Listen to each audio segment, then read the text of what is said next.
1534 14 June Shri Chaitanya Mahaprabhu আমাদের ছেড়ে চলে গেলেন। শোনা গেল তিনি নীল মাধবে বিলীন হয়ে গেলেন। চৈতন্যদেব জগন্নাথ মন্দিরের মধ্যে কীর্তন করতে করতে একসময় গিয়ে মিলে গেলেন জগন্নাথ দেবে। আবার কেউ কেউ বলছে না, জগন্নাথ দেবে নয়, তিনি ওই নীলাচলে ওই মহাসমুদ্রে গিয়ে বিলীন হয়ে গেলেন। পুরী জায়গাটা আপাত দৃষ্টিতে হয়তো রহস্যমণ্ডিত নয়, কিন্তু যদি চৈতন্যদেবের মৃত্যুর কথা আসে তাহলে অবশ্যই পুরী রহস্য ঘেরা। কারণ এই পুরীতেই চৈতন্যদেবের মৃত্যুকে নিয়ে গড়ে উঠেছে নানান রহস্য, নানান মিথ। চৈতন্য মহাপ্রভু কি বিলীন হয়ে গিয়েছিলেন? আচ্ছা, একটা ম্যাটার কি আর একটা ম্যাটারে মিলে যেতে পারে এভাবে? শ্রীরামচন্দ্র, শ্রীকৃষ্ণ যাদের পার্থিব শরীর পাওয়া যায়, তাহলে শ্রী চৈতন্য মহাপ্রভুর কেন পাওয়া যায় না? আরও একটা থিওরি বলে শ্রী চৈতন্য মহাপ্রভু বিলীন হয়ে যায়নি, ষড়যন্ত্র করে তাকে হত্যা করা হয়েছিল। কেন তিনি হত্যা হয়েছিলেন, কাদের স্বার্থ সিদ্ধি হয়েছিল, সেই সমস্ত কিছু জানা যায় একটা বই পড়লে। বা বলা যেতে পারে আপনার মনে আরও হাজার প্রশ্ন জাগিয়ে দিয়ে যায় যে বইটা, আজ আমি সেই বইটা নিয়েই কথা বলবো। বইটা হলো ডক্টর জয়দেব মুখোপাধ্যায় কাহা গেলে তোমা পাই। কোথায় গেলে চৈতন্যদেবকে পাওয়া যাবে সেটা যাওয়ার আগে বা সেটা জানার আগে আমরা চৈতন্যদেব সম্পর্কে এইটুকু জেনে নিতে পারি, কারণ আমি কিছুই জানি না, তাই আপনাদেরও আমি বেশি কিছু জানাতে পারবো না। 18 ফেব্রুয়ারি 1486 সালে নবদ্বীপে জন্মগ্রহণ করছেন শ্রী চৈতন্য মহাপ্রভু। জগন্নাথ মিশ্র এবং সচী মাতার ঘরে যেদিন নিমাই জন্মগ্রহণ করেন, তখন নিমাই কিন্তু চৈতন্যদেব ছিলেন না। পরবর্তীকালে তার কার্যকলাপের মাধ্যমেই তিনি নিমাই থেকে চৈতন্য হয়েছিলেন। ছোটবেলার থেকেই পড়াশোনায় তুখর ছিলেন নিমাই। তর্কশাস্ত্র এবং ভারতীয় শাস্ত্রে তার জ্ঞান ছিল অগাধ। তার যখন মাত্র 8 বছর বয়স, তখন তার বড় দাদা সন্ন্যাস নিয়ে চলে যায়।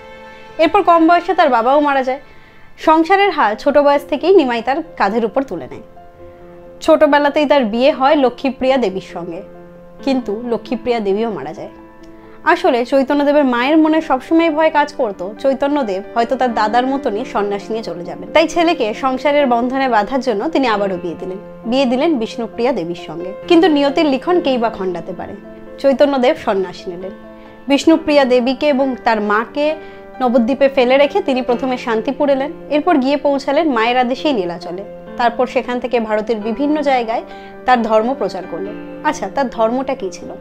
তার ধর্ম ছিল যে ধর্মের মূল কথাই ভক্তি এবং প্রেম।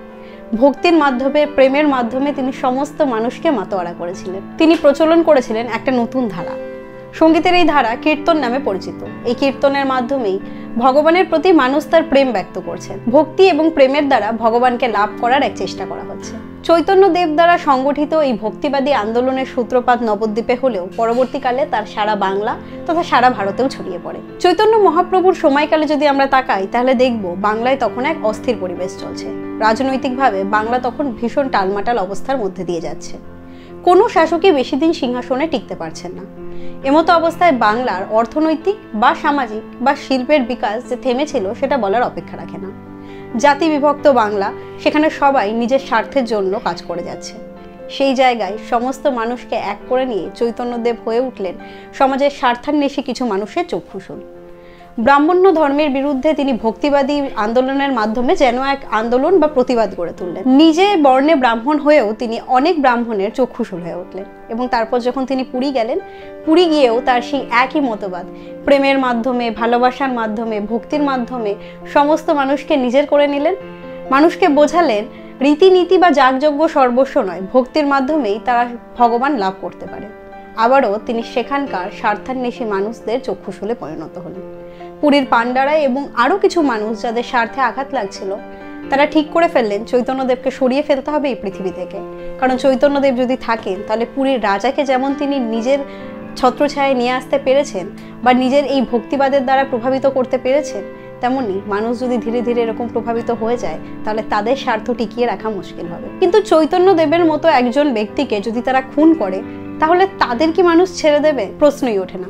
তাই তারা ঠিক করলেন চৈতন্যদেবকে সরানো হবে একটু বুদ্ধিমত্তার সাথে। কোন বুদ্ধিমত্তা?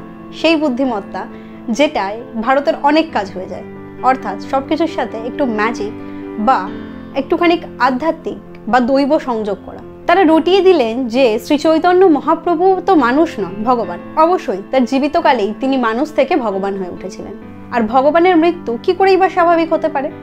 তাই বলা হলো চৈতন্যদেব কীর্তন করতে করতে প্রেমে মাতোয়ারা হয়ে নাচতে নাচতে মিশে গেছেন নীলমাধবে। সেই দিন সন্ধ্যা 4টে থেকে রাত 11টা অবধি পুরীর মন্দির বন্ধ ছিল। পুরীর মন্দিরের ইতিহাসে আর কোনো দিন এতক্ষণ মন্দির বন্ধ থাকেনি। এই বইয়েরই এক জায়গায় এক চরিত্র বলছেন, আমি চোখে আঙুল দিয়ে দেখিয়ে দিতে পারি পুরীর মন্দিরের ঠিক ওই জায়গায় চৈতন্য মহাপ্রভুকে পুঁতে রাখা হয়েছে বা তার দেহাবশেষ পুঁতে রাখা হয়েছে। সেই সময়কার বিভিন্ন সাহিত্যের দিকে যদি আমরা তাকাই তাহলে দেখা যায় চৈতন্য মহাপ্রভুর মৃত্যুকে তার সমসাময়িক লেখকেরা আলাদা আলাদাভাবে ব্যক্ত করেছেন। একজন মানুষ মারা গেলেন, সে দেবতাই হন বা মানুষই হন, তার মৃত্যুর কারণ বা ঘটনা একইভাবে বিশ্লেষণ করা উচিত। বা এই আলাদা আলাদা তথ্য বা কোনো জায়গায় প্রত্যেকটা মানুষের এই একটা ইঙ্গিত দিয়ে যাওয়া, যা হয়েছিল যদি সময় থাকে বলবো, বা যদি বলতে পারি পরে বলবো, সেইগুলোই এই প্রশ্নকে উস্কে দেয় যে চৈতন্য মহাপ্রভুর মৃত্যু কোনো সাধারণ ঘটনা না, এটা ছিল একটা সুপরিকল্পিত হত্যা। ডক্টর জয়দেব মুখোপাধ্যায়, যিনি রিসার্চটা করতে গিয়েছিলেন যে চৈতন্য মহাপ্রভুর শেষ জীবনে কি হয়েছিল বা তিনি কিভাবে মারা গিয়েছিলেন বা তাকে কিভাবে হত্যা করা হয়েছিল, এই রিসার্চ করার সময় তিনি এবং তার মা খুন হন।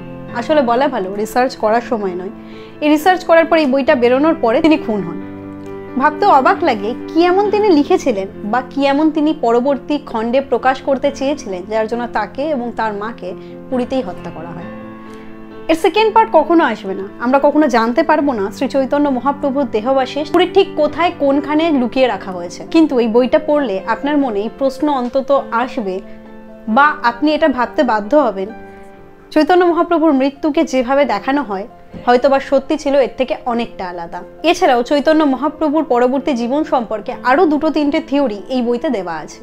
আসলে এই বই আপনাকে বলে না যে থিওরি আমি দিচ্ছি এটা আপনাকে বিশ্বাস করতেই হবে, বরঞ্চ আপনার মনে বেশ কিছু প্রশ্নকে জাগিয়ে দিয়ে যায়, আপনার মনে চৈতন্যদেবকে নিয়ে জানার আরও আগ্রহ তৈরি করে দিয়ে যায়। শ্রী চৈতন্য মহাপ্রভু, যিনি নবদ্বীপে জন্মগ্রহণ করে সারা ভারতবর্ষে তার কীর্তনকে ছড়িয়ে দিয়েছিলেন, ধর্ম যে প্রতিবাদের একটি অস্ত্র হতে পারে সেটা যিনি বুঝিয়েছিলেন, যিনি প্রেমের মাধ্যমে ভক্তির মাধ্যমে ভগবান লাভের এক অভিনব উপায় আমাদের সামনে তুলে ধরেছিলেন, সেই চৈতন্য মহাপ্রভুর মৃত্যুর রহস্যকে নিয়ে যদি আপনি আরও জানতে চান তার মৃত্যুর পেছনে যে মিথগুলো আছে সেগুলো কতটা দুর্বল, তাহলে আপনি অবশ্যই পড়ে দেখতে পারেন এই বইটা।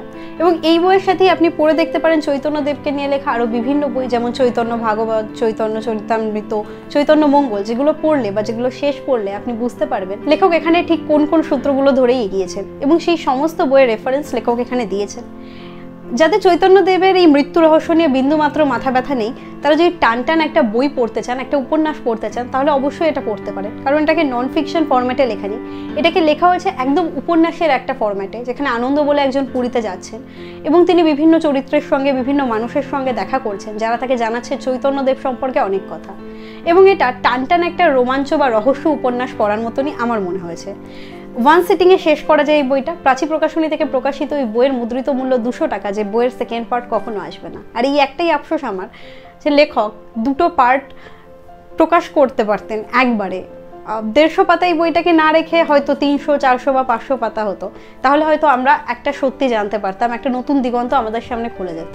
যাই হোক, সেটা হওয়ার উপায় নেই, কারণ লেখকও মারা গিয়েছেন এবং তার পাণ্ডুলিপিটাকেও নষ্ট করে ফেলা হয়েছে। আগের দিন আমার ভিডিওতে কয়েকজন কমেন্ট করেছিলেন, এছাড়াও কয়েকজন আমাকে বলেছেন যে এই বইটা নিয়ে একটা ভিডিও বানাতে। আমার মনে হলো 14ই জুন তার মৃত্যু দিবসে বা যেদিন তিনি এই পৃথিবী ছেড়ে চলে গিয়েছিলেন, যে দিনটা ঘিরে অনেক মিথ লুকিয়ে আছে বা যে দিনটা একটা ষড়যন্ত্রের দিন ছিল, যেটা একটা কালো দিন ছিল, সেই দিনে এই ভিডিওটা আপলোড করা যেতে পারে। সেই জন্য আজকে আমি ভিডিওটা আপলোড করছি। 14ই জুন, প্রায় 489 বছর আগে এই দিনেই শ্রী চৈতন্য মহাপ্রভু আমাদের ছেড়ে চলে গিয়েছিলেন। আমি আপনাদের হাইলি রেকমেন্ড করবো এই বইটা পড়ে দেখার জন্য। দারুণ একটা বই। চৈতন্যদেবের মৃত্যু রহস্য নিয়ে যে বইগুলো লেখা হয়েছে সেই বইগুলোর মধ্যে সেই রকম যদি বই আপনি পড়তে চান তাহলে এই বইটা অবশ্যই পড়ে দেখুন। আজকের ভিডিও এটুকুই, দেখা হবে পরের দিন পরের কোনো ভিডিওতে। ততক্ষণ ভালো থাকবেন, বই পড়বেন।